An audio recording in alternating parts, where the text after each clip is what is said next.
Salut, salut les entrepreneurs sucrés, j'espère que ça va bien. Cette semaine, on fait un épisode 2.0. Combien chargé, Véronique? Yep.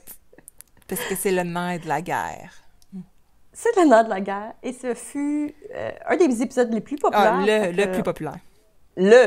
Donc, plus populaire. on rajoute du contenu dessus. On continue la discussion. Exactement. Bonne écoute! Bienvenue à Secret Compagnie. Un podcast animé par Sandra Major, l'enseignante sucrée derrière lesucrofo.com.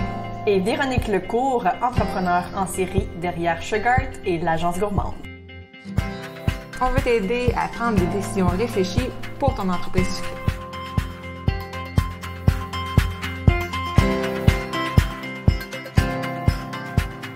Salut Sandra, aujourd'hui on revient sur un sujet qui touche tout le monde, toutes les entreprises, toutes, sucrées ou non. Et c'est un sujet qu'on a traité il y a 2 ans ou presque. Et c'est l'épisode qui a été le plus populaire de tous les temps, c'est-à-dire le prix. Et oui, on revient sur le prix. On charge. Ouais, on va revenir là-dessus. Finalement, c'est comme l'épisode combien chargé 2.0. Oui, exactement. Parce que je trouve que c'est souvent mis pas de côté, mais c'est pas assez réfléchi. Et on va parler pourquoi, puis comment que ton prix peut t'aider à faire ensuite des promotions, des rabais, sans nécessairement que tu marges, que tu toucher ton profit. Ben oui, tu vas pas toucher une partie de ton profit, mais je veux dire, tu tomberas pas dans ton coûtant, tu sais. Oui, ça te fera pas mal comme tel de faire une promo pour augmenter tes ventes. Parce qu'il dit augmenter tes ventes, c'est que tu fais plus d'argent, puis bref, on va parler de ça avec des exemples concrets. Donc, à la base, je pense qu'on va commencer avec ce que j'ai devant mes yeux. Vas-y, qui est on se lance. L'outil de Maman Gâteau pour calculer le prix. Parce qu'à la base, il faut que tu saches comment que ton physique puis ton temps coûtent. Exact. Donc, chaque gâteau sera différent, chaque recette est différente, tout dépendant aussi, tu sais, parce que on a beau vous dire, OK, bon, charger, par exemple, un minimum, je sais pas moi, de 3 $ la portion, peu importe. Ce qui arrive, c'est qu'on n'utilise pas toute la même chose. Si quelqu'un, par exemple, utilise de la cacao de qualité, puis l'autre jette la cacao qui est vraiment pas dispendieuse, on s'entend qu'au bout du compte, il va y avoir une grosse différence dans le coût au total, là. Donc, il faut prendre ça en considération. Vos produits seront différents de ceux des autres. Donc, c'est important de les prendre en considération lorsqu'on charge ou quand on veut, en fait, donner un prix au gâteau final ou au macaron, peu importe. Oui, c'est ça. Fait on va vraiment mettre le lien de l'outil de Maman Gâteau dans la description parce que je trouve que c'est super important de déjà connaître ça. Fait que c'est un truc sur Excel, c'est super clair. Puis tu peux vraiment tout lister. C'est ça. T'sais, dans le fond, c'est par chaque recette qui te permet finalement de pouvoir tout le temps utiliser les mêmes fichiers finalement, donc à chaque fois. Juste dans le fond, de modifier les quantités dont vous aurez besoin pour réaliser vos trucs. Puis évidemment, ça s'applique pas seulement qu'aux gâteaux, hein. C'est les gâteaux, les macarons, les biscuits, tout ce qui est sucré. En fait, n'importe quoi qui est alimentaire, dans exactement. le fond. Ça serait parfait pour... Puis après ça, dès qu'à c'est une autre affaire, tu sais. Tu sais, puis admettons justement qu'il y a une augmentation de prix, ça devient facile de juste venir changer le prix unitaire, puis tout de suite, tu vas savoir, OK, maintenant, ben, ça l'a monté de 30%, il faut que je révise mes prix. Parce que Dieu sait c'est ça qui arrive, là. C'est pour ça qu'on trouve important le prix du beurre, Exact, puis c'est pour ça qu'on trouve important aussi de refaire un épisode là-dessus, parce qu'il y en a justement qui oublient de mettre à jour le prix. Puis même si les ingrédients ne demandent pas, il faut quand même que, tu sais, l'inflation, tu sais, il y a ton électricité qui va augmenter, puis tout ça. Fait que, tu sais, à un moment donné, il faut qu'au minimum que tu montes tes prix au niveau de l'inflation. Au minimum, tu sais. Puis ensuite, d'aller plus profondément.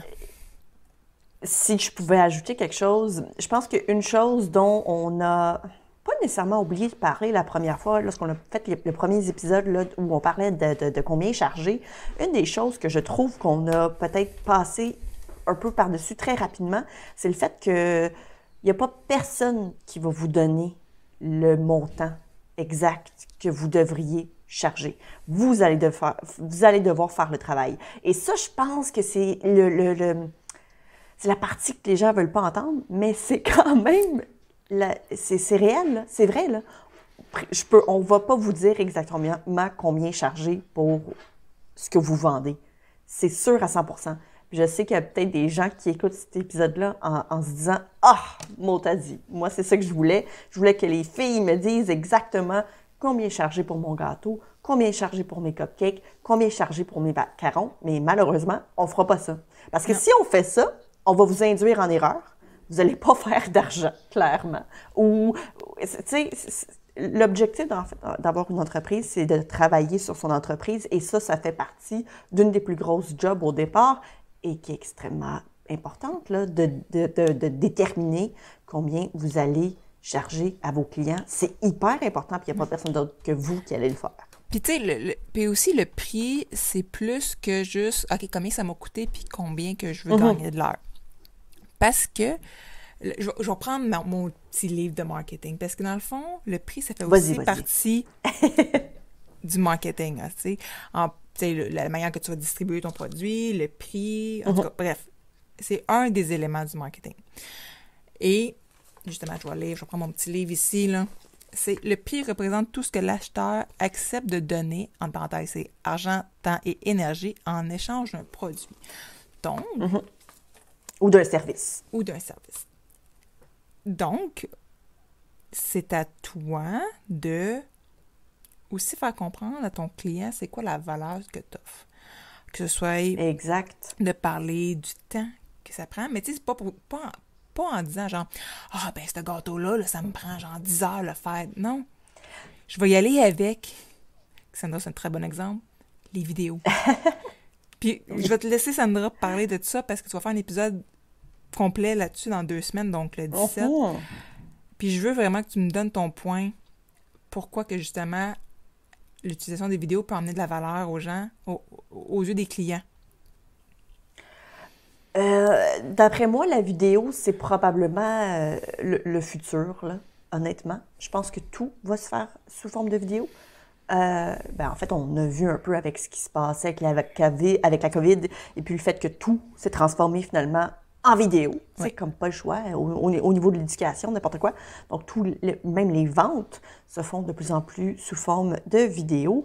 Donc, d'après moi, c'est à ne pas négliger. Il y a tellement de statistiques ainsi que de chiffres, évidemment, que je ne vais pas commencer à énumérer maintenant. Je vais garder tout le contenu là, pour l'épisode qui sera publié dans 2 semaines. Là. Mais les vidéos, c'est un excellent moyen pour vous de montrer et démontrer aux clients la valeur de ce que vous faites, pour leur faire expliquer aussi la qualité des ingrédients que vous allez utiliser, pour montrer combien de temps ça vous prend. À la limite, même les amener lors d'une journée où c'est les commissions. Tu sais, ça n'a pas besoin des tutoriels. Là. Je sais que moi, c'est ce que je fais. C'est ça, tu sais. Exact. Tu sais, de montrer combien de temps que ça te prend faire tes décorations de tes cupcakes, de glacer les cupcakes. Tu sais, juste faire des versions un peu vlog, mais ça peut être aussi autant sur TikTok aussi, la manière que tu vas emmener. Absolument. Ta vidéo, mais tout ça, à la longue, le client va faire « OK, finalement, pour moi, je vais gagner, mettons, du temps de ne pas le faire, finalement, le gâteau, puis ça vaut la peine que je paye cette personne-là pour le faire, le gâteau. » Puis, aussi, tu parlais d'ingrédients de qualité. Il reste aussi que le prix que tu vas choisir... Je vais donner un exemple. Tu sais, une sacoche genre Gucci ou whatever, tu ne verras jamais à 20$. Parce qu'ils veulent... Tu sais, ils veulent un certain standing, que c'est bon, c'est du haut de gamme. Ben, tes gâteaux, si tu veux les positionner comme des hauts de gamme ou tes biscuits, ben, tu ne l'afficheras pas à 2$ la portion. Parce pas juste ça, tu ne vas pas l'afficher non plus sur Marketplace et Kijiji, là. Exactement. Je veux dire, c'est pas... Parce que la distribution, où est-ce que tu vas... place-là que qu'il y ait des clients Exact. qui ont le budget Exact. pour se procurer un tel produit vont, Fait que, vont tu sais, être. au niveau de la distribution, ça devient important aussi pour, OK, où est-ce que je veux positionner mon entreprise? Est-ce que je veux que ce soit accessible pour monsieur, madame, tout le monde? Est-ce que je veux que ce soit, oh non, c'est ceux qui ont beaucoup plus de moyens. Donc, Voilà. tout ça va faire en sorte que tu vas choisir un canal aussi de distribution différent. Puis distribution, je parle des canaux, bon, que ce soit de la publicité, que ce soit les réseaux sociaux. Voilà. La meilleure, c'est que tu vas Des présenter ton site connexions web, avec tes des connexions. traiteurs. Tu sais. Exactement. Fait que, admettons, justement, tu parles de traiteurs, ben, c'est sûr que si tu veux faire vraiment des gâteaux de maillage haut de gamme, tu vas faire un partenariat, mettons, avec un traiteur qui ne fera pas juste des sandwichs, pas de croûte, là. Ben, c'est ça, exact. Tu vas aller voir un pas te mettre traiteur en collaboration. high-end. Et c'est ça, tu sais, ça sera pas quelqu'un qui va faire des buffets froids, là. Ça marche pas du tout avec Vous avez pas du tout la même clientèle cible, en fait, tu sais. Donc, c'est ça. Même chose pour les salles de mariage aussi, tu sais. Oui, c'est exact. la même affaire. Si tu veux faire un partenariat avec des salles de mariage, parce que oui, un jour, il va recommencer à avoir des mariages. Éventuellement. Éventuellement. On l'espère. Fait que, tu sais, les salles aussi, c'est la même chose. Tu sais, si c'est une petite salle boboche, ben pas boboche, mais tu sais, un sous-sol d'église, ben je pense pas que ce soit ta clientèle cible, le sous-sol d'église, là, on s'entend, là, non, parce que ça exact. coûtera pas cher. Fait que c'est de voir ce que tu veux faire comme entreprise, là, où est-ce que tu veux te positionner. Fait que, tu sais, C'est ça. départ, Quel genre d'entreprise? fait que, tu sais, c'est beaucoup plus gros que juste le prix coûtant. Oui. Il y a ça. T'sais. Absolument. Autre chose aussi qu'on voulait parler, c'est quand on parle de prix, souvent, en tout cas, je me souviens que tu avais mentionné un très bon point lors des promotions pour, dans le temps des fêtes, les gens souvent sont réticents à faire une promotion parce que sinon, ils ont tendance à gruger, donc un peu trop dans le... pas dans leur profit, en fait, mais dans leur marge de manœuvre. Ils n'en ont pas suffisamment, finalement, pour pouvoir donner quelque chose d'alléchant pour que les gens puissent, en fait, se procurer ces produits-là. Donc, on parlait justement de peut-être prendre en considération, des fois, un petit pourcentage de plus pour que vous puissiez avoir justement une marge de manœuvre. C'est ça, tu peux avoir une place à la éventuellement, négociation. peut-être avoir des moi, promotions, par exemple. Dans mes cours de lancement d'entreprise, c'est ça. Exact. Tu sais, moi, dans mes cours de lancement d'entreprise que j'ai fait au SAGE, en vente conseil, entre autres, justement, quand on faisait calcul des prix, tu sais, il parlait justement il te faut quand même un jeu pour place à la négociation. Tu sais, c'est quoi le prix minimum, tu sais, que tu veux vraiment pas aller plus bas que ça, que tu gardes quand même un profit raisonnable, puis tout ça. Puis, bon, le prix moi, dans mes biscuits, justement, quand les corporatifs me demandaient, bon, t'as-tu des prix grossistes ou whatever, tu sais. Moi, j'avais une marge que, OK, à ce nombre de biscuits-là, c'est correct, je trouve ça avantageux de donner tant de pourcentage de rabais parce que je n'ai qu'une transaction à faire, je deal avec un client. Parce que souvent, on ne pense pas à ça, au coût d'acquisition client, au temps que tu vas passer d'un client à l'autre. Fait que, tu sais, moi, j'aime beaucoup mieux dealer avec un client qui va acheter 500 biscuits que 50 clients qui vont en acheter 10. Pourtant, il y a le même nombre de biscuits. Mais mon temps, je leur gagne. Fait que le client qui en achète 500, bien, il est content d'avoir ce pourcentage de rabais. Fait que là, il est comme, ah, si, je vais y retourner. Hey, elle est smart, elle m'a fait un rabais. Puis toi, au final, mais t'es juste contente parce que ça t'a pris moins de temps, en fait, de faire ces 500 biscuits-là, probablement, que 500 biscuits mais ça, toute la paperasse, de différentes thématiques. Hey, c'est ça, exactement. Puis ça, je trouve que le temps, je trouve qu'on le pense pas assez souvent parce que je le vois souvent dans les groupes. Les filles qui disent « Ah, ben là, il y en a un qui m'a encore négocié. Non. » Ça fait partie de la vie, la négociation. Puis si tu n'as pas de marge pour pouvoir négocier, c'est peut-être parce qu'il faut que tu revoies ton échelle de prix puis que tu es peut-être trop proche de ton coûtant. C'est ça, exact. Et une autre affaire aussi que tu avais mentionné, que j'avais trouvé ça très important, important en fait à mentionner. Tu as une cliente qui se permet de baisser le prix de certains de ses produit, même si c'est limite, comme on disait, là, qu'elle ne fait pas de marge de profit, en sachant que les gens vont acheter autre chose qui, eux, leur marge de profit est très élevée. Donc, au bout du compte, même si avec ce produit-là, elle ne fait pas d'argent, elle sait qu'il va y avoir d'autres ventes autour de ça. Pour expliquer le contexte, c'est que elle, comment elle base ses prix, c'est que elle se dit, en fait, son prix de vente est basé, comment je pourrais dire, si, mettons, elle fait souvent des combos, genre 3 pour quelque chose. Oui. Fait qu'elle, son 3 pour quelque chose, mettons, on revient à 4 piastres l'unité si la personne en achète 3. Mais si la personne en achète juste un, c'est 5 piastres. Mais à 3, mettons, à 3 pour 12 piastres, ben, elle est contente avec ce prix-là. Parce qu'elle fait déjà de l'argent. Fait que si la personne en achète juste un, elle s'en fout parce que elle fait encore plus d'argent. Mais c'est juste que les gens, souvent, ils vont être tentés d'en acheter un peu plus. C'est comme, c'est un bon deal, finalement, je vais en acheter 3. Mais elle, au final, ça fait juste augmenter ses ventes. Même si on dirait qu'elle offre un rabais. Mais au final, son prix d'origine est calculé sur le 3 pour quelque chose. Je comprends. Donc, elle prend déjà en considération le fait qu'il va y avoir une promotion. Exact. Donc, c'est plus alléchant de se dire, ben je vais en prendre 3. Je serais nounoune de ne pas en prendre 3. Mais ça fait complètement de sens. Puis ça nous a permis, au Black Friday, de faire une promotion en jouant de même. Elle avait justement 3 produits. Il y en a un, elle n'a pas vraiment mis de jeu, comme tu disais tantôt, dessus, que tu sais. Oui. Fait que celui-là, techniquement, en guillemets, on n'y a pas enlevé de prix, mais on l'a jumelé avec 2 autres produits auxquels elle fait plus de profit dessus. Fait qu'on a fait un combo à un prix alléchant, puis ça s'est vendu comme des petits pains chauds, puis elle était freaking heureuse que ça allait marcher. Puis au final... C'est ça. Mais dans le fond, elle n'a pas perdu d'argent parce que... Au final, elle n'a pas perdu d'argent pendant tout, là. Mais non, c'est ça. T'sais, et puis c'est ça, tout le monde est heureux parce qu'au bout du compte, les clients pensent avoir eu un maudit bon deal. Et puis elle, au bout du compte, ben, elle a fait de l'argent avec une promotion. Puis c'est tant mieux. C'est ça l'objectif, là, d'avoir une business. Donc, oui, c'est très intéressant. Je suis contente qu'on en ait mentionné parce que j'ai souvent l'impression que le domaine sucré, on a tendance justement à tout le temps à charger comme... C'est quoi le moins cher qu'on peut charger? Ben, c'est ça qu'on va charger. Non, c'est ça, exactement. Parce que, tu sais, bon, on parlait justement, la main-d'œuvre, tu sais, l'heure, le temps que vous allez passer dedans. Souvent, justement, on parlait, on calcule pas ça, là. Tu sais, on en avait parlé justement dans le premier épisode où on parlait d'argent.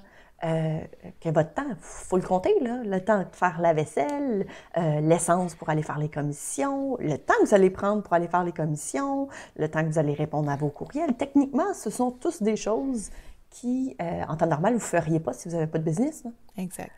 Puis tu as mentionné... Donc, il faut être payé pour ça aussi. Tu as mentionné le temps pour répondre aux courriels, puis je sais, ces temps-ci, j'ai posé des questions dans le groupe parce que je travaille sur un projet de session. Puis, exact. Vous passez tellement beaucoup de temps sur le service à la clientèle, qui est correct, mais en même temps, il y a beaucoup de choses qui pourraient être automatisées. Fait que là, je suis en train de travailler sur un projet de session là-dessus, que je vais en reparler la semaine prochaine, qui va être le 10. Parce que j'ai jasé avec quelqu'un qui peut m'aider. Je trouve ça vraiment, vraiment excitant. Je suis comme, je me peux plus, là. Puis, tu sais, ça, c'est à prendre en considération aussi que, tu sais, oui, présentement, mettons, tu passes du temps sur ton service à la clientèle, mais éventuellement, tu vas peut-être avoir un système mis en place qui va te coûter un frais mensuel. Mais au final, tu vas peut-être gagner justement du temps horaire versus... C'est ça. Fait que, tu sais, mettons, avant, tu passais 10 heures par semaine sur ton service à la clientèle, puis que là, je sais pas, t'en passes peut-être 5. Tu te rends compte que ça a gagné 20 heures par semaine. 20 heures par semaine fois 20 piastres à l'heure, mettons. Fois 52 semaines, finalement. Non, mais tu sais, pour l'année complète. Non, mais tu sais, dans un mois, ça fait 400 piastres. Ah oui, c'est ça, parce que, oui, les frais mensuels. Oui, je comprends. Puis ce système-là, tu sais, mettons, ce système-là coûterait pas ça par mois. C'est ça. C'est écœurant, là. Fait que dans le fond, tu gagnes de l'argent. Oui, puis là, tu peux faire plus de production, parce que tu commences avec plus d'heures. Ou juste plus de vacances. Ou plus de vacances. Fait que ça, j'ai juste bien hâte d'en reparler la semaine prochaine. Ça va être un super épisode. Ouais, j'ai très, très hâte.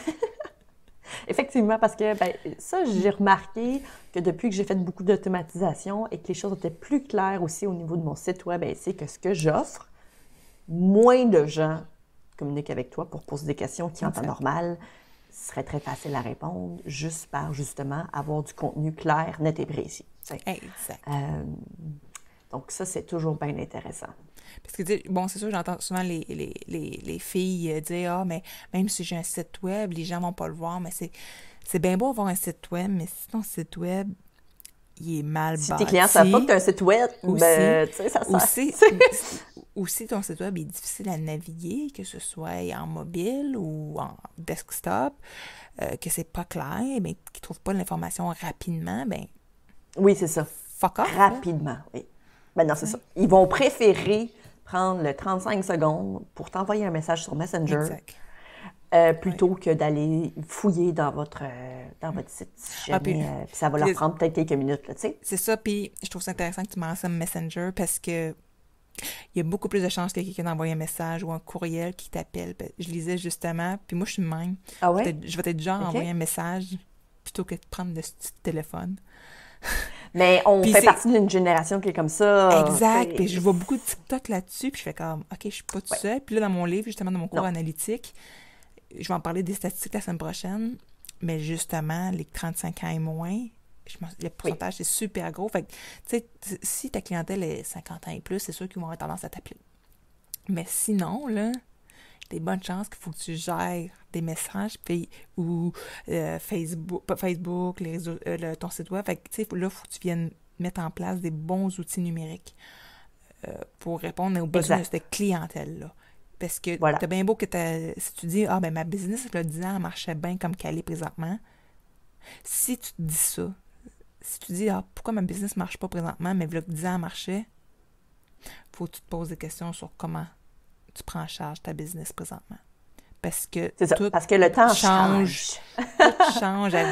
Autant les outils web changent à une vitesse effarante, la clientèle aussi, les générations. Le 10 ans, c'était pas le même monde qui t'achetait des gâteaux, là. Exact. Fait que c'est important de se garder à jour. Des fois, ça peut être un peu essoufflant. On en convient. Mais c'est ça, avoir une business, c'est de s'adapter. Fait que la COVID, ça a été une autre affaire. Il y a eu un switch aussi rapidement. Fait que c'est d'être à l'affût des possibilités pour faire grandir son entreprise. Puis là, je sais, j'en entends déjà qui disent « Ah ben moi, mon entreprise, je l'aime de cette grosseur-là. » C'est bien parfait aussi. Mais imagine si tu pourrais avoir plus d'heures dans une semaine pour juste respirer. Serait-tu pas fantastique, ça? Ne pas avoir besoin de travailler sur quelque chose qui a très peu d'impact. Comment je pourrais... C'est pas vrai, ça n'a pas très peu d'impact, mais si je peux mentionner quelque chose, Véronique travaille présentement sur mon site web, parce qu'il y a des affaires que si je ne prends pas le temps de faire, ça va avoir un gros impact sur ma business. Si je l'ai fait, ça va me prendre du temps que, honnêtement, j'ai pas. Surtout pas cet ancêtre. Et puis que pour Véronique, c'est très peu, tu sais, dans le sens que pour elle, c'est « Ah, ben, je vais faire ça en 15 minutes, tu sais. » C'est ça. Il y a des affaires qui, pour nous, ça semble petit, mais ça peut avoir des gros impacts sur notre business. Et puis, c'est ça. Des fois, il faut demander de l'aide. Pas le choix. Exact. Fait que... je pense qu'on... De toute façon, j'ai bien hâte. On a fait le tour. Oui, ça, on fait le tour. La semaine prochaine, c'est ça. On continue sur l'automatisation puis les possibilités qu'il peut avoir dans une entreprise sucrée. Même si c'est du personnalisé ou du tout fait, là, peu importe. Là. Quelques Donc, dans le fond, solutions. En résumé, pour l'épisode d'aujourd'hui, vous allez devoir travailler à trouver le montant que vous allez devoir charger. On ne peut pas vous le dire. On ne peut juste pas vous le dire. Si jamais vous aimeriez en entendre parler un peu plus, par exemple, on a déjà fait un épisode, dans le fond, avant, donc ça peut quand même être... Tu sais, on a essayé autant que possible de ne pas parler exactement des mêmes affaires non plus, là. Juste qu'est-ce qu'on a trouvé, qu'on trouvait, en fait, important à mentionner. et à rajouter à cette conversation. Donc, c'est ça. Oui, cool. Absolument. Yes! On se revoit la semaine prochaine. Ben, pas toi. Moi, je ne t'enverrai pas, mais ça va être moi la semaine prochaine. C'est ça. Puis après ça va être moi tout seul. Fait qu'on va s'en voir dans 3 semaines. Puis encore, parce qu'après ça, il y a justement Mélanie. Oui, c'est vrai, il y a des entrevues. Fait que ça va retourner au mois de mars. Je suis triste. C'est ça. Fait qu'au mois prochain. On va te donner le temps de déménager. Oui! Ciao! Ciao! Si tu as aimé le sujet de ce podcast, viens nous rejoindre dans le groupe sur Facebook Sucre et compagnie pour que tu puisses continuer la discussion avec notre communauté. Si tu nous écoutes sur l'application de Apple Podcast, j'aimerais t'inviter à laisser un review et un 5 étoiles parce que comme ça va nous permettre de nous faire découvrir aux gens qui ne nous connaissent pas puis ça pourrait les aider dans leur business aussi. On t'invite aussi à faire un screenshot de l'épisode que tu écoutes en ce moment, de sorte que tu puisses ensuite le partager sur Instagram. Tu peux me taguer moi avec Le Sucre au Four et Véronique avec Agence Gourmande. Comme ça, on va pouvoir te repartager dans nos stories pour que tu puisses te faire découvrir par notre communauté.